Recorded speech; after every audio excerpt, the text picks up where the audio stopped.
This election, like I said, makes it 100 years since Nigerians started voting. In 1923, we held the first election, then under the British. And if you look at things that dogged those elections, they're still evident 100 years after. So I submit to you this morning that the sad reality is that we have not changed pretty much in 100 years. Even when you look at the preceding elections of 1959 and also 1964, the massive irregularity that dogged those elections that led to all sorts of manipulations still holds sway. My correct people, Rufai has come again. We pray that God bless this man for being straightforward and for not speaking from the two sides of his mouth. Let's listen to him as he reveals more secrets and more truths about this election. The only difference this time around is that the people are resilient. And in everything that has happened, on everything that would emerge from this election, I'll say the true heroes of this election are you, the Nigerian people, you watching me this morning that went out with your PVC to vote. In fact, I'd like to tell you to pat yourself on the back or clap for yourself. Because despite the tyranny, despite the suppression, despite the frustration, deliberately, you stood tall and you ensured your vote was counted. You stayed overnight at the polling unit and used your phones to become lights for the electoral officer to count the votes. A lot of you went there hungry 6 a.m. in the morning, and you hardly ate anything until after the vote was counted. You stood there even when the thugs that fail to realize that they are a reflection of a failed state. The thugs that fail to realize that their own lives could be better if their politicians truly cared for them came to attack you that was trying to liberate them from their own suffering. But you stood tall, despite the fact that the police officials couldn't fight them back in some cases, or fought them back in some cases, and you ensured that your vote counted. Some of you were so bold that despite the fact that your blood was dripping, your sweat was dripping, you voted. Jennifer has been mentioned. Those are the heroes. Despite the fact that her eyes were patched after the brutality of thugs, she looked carefully at the party she wanted to vote and ensured she voted. Jennifer's spirit just shows all of us that we have that can-do spirit, and the people can truly take their country in their hands if they want. So in all of this, you, the people, were the true heroes. Anything that happens in this election is your resolve. Is you speaking loud and clear that you will not take the things you used to take anymore. And because of your resolve in this election, I can boldly say that the Nigerian people, come what may, that the next 100 years is assured if we're to take a panoramic view. Because I know it's a long walk to freedom and getting elections right in this country. And since you have done this, you will not relent in the next election cycle. But amidst all of this, we still had lack of capacity that was shown by INEC. INEC flip-flopped so many times. And I don't want to predict anything, but I think these elections will be highly litigated. And it's only a matter of time.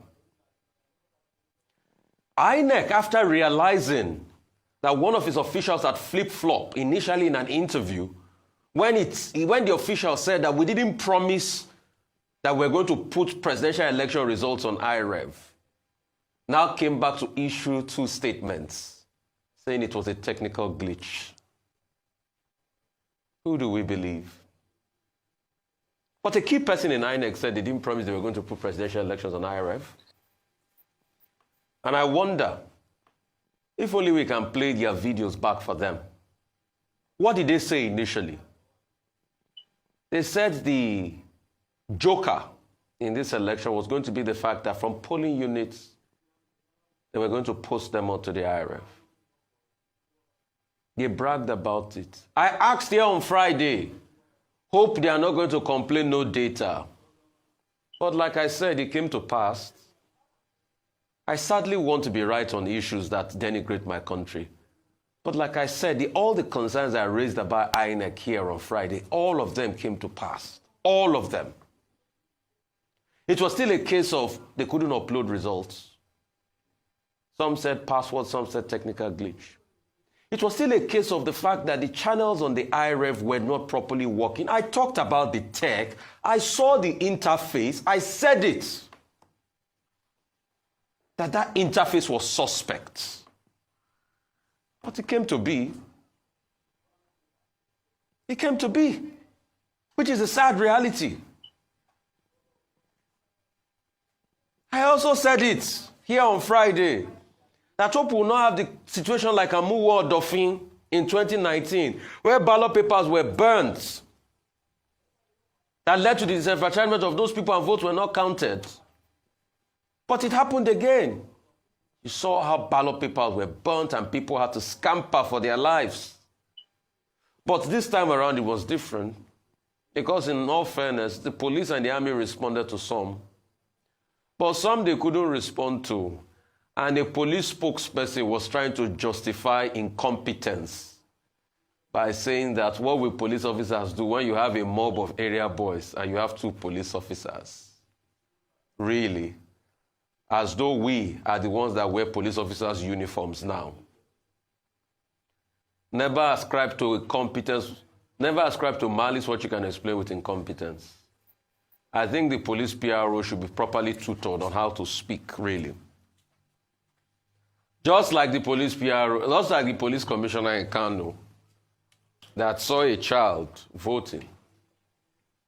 And the next thing, when he was asked, he said, oh, you can't ascertain the physical features of a child. Very funny. So as we are now, we don't know who children are in society. I'm sure they will probably say they are unknown voters at a point. So these are the things we've always complained about, and they all happen. And it's not a good sign for INEC. We will wait for the results to continually trickle in, but this is not a good sign for INEC. Elections were disrupted. Kogi was even a funny case. Disrupted in Kogi Central. At first, the governor started by digging the Red Sea, so that he said he was fighting robbers, armed robbers or terrorists. But why it was 2 days to election, you remember to fight terrorists by digging the road into 2, so that campaign materials will not get to the opposition person in the state, Natasha Akpoti. Is that the case now? Politicians will do their shenanigans. But you see, the people have spoken loud and clear. And that's the wave you are seeing across the country with Labour. Nobody will have expected what happened or what is happening currently in Lagos, with 2 local governments to spare. Labour is in comfortable position. It is the state of the city boy. But Lagosians are really showing that they own the city. Lagosians have shown that they own the city truly. What is the state of the city boy? Akwa Ibom, Delta and some other parts, massive voter suppression here and there, but the people are speaking tall. In closing, there is still a lot of voter apathy because it could have been better.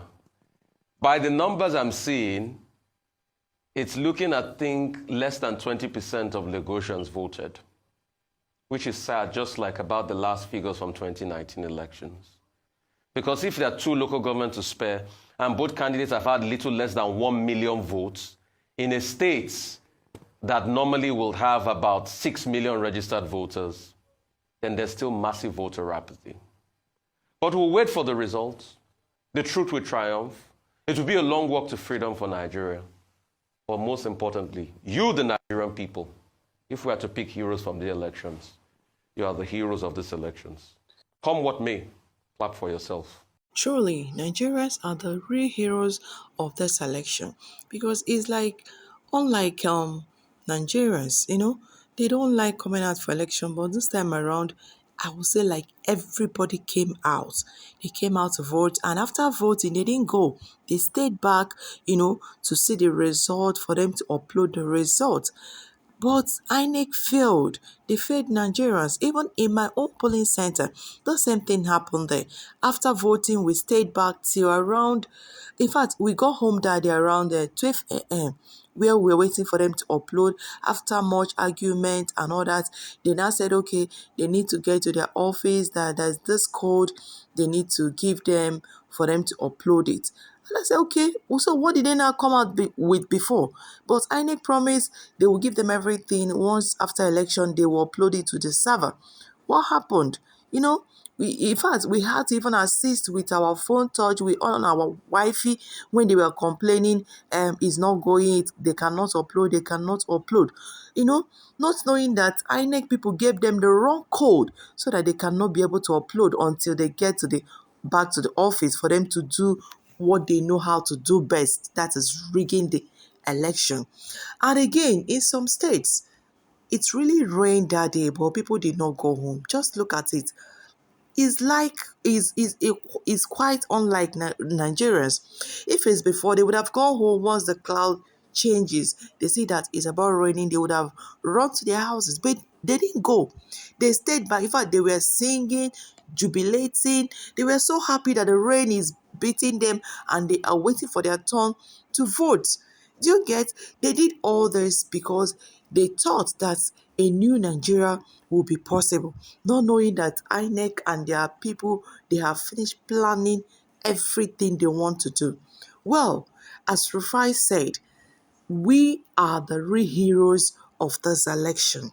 Thank you so much for watching, and for my returning subscribers, thank you so much. I do not take your love for granted. Thank you so much for all you do here. And if you're new here, please subscribe to this channel. Okay, thank you so much. I appreciate you all. Thank you. May the good Lord bless you more and more.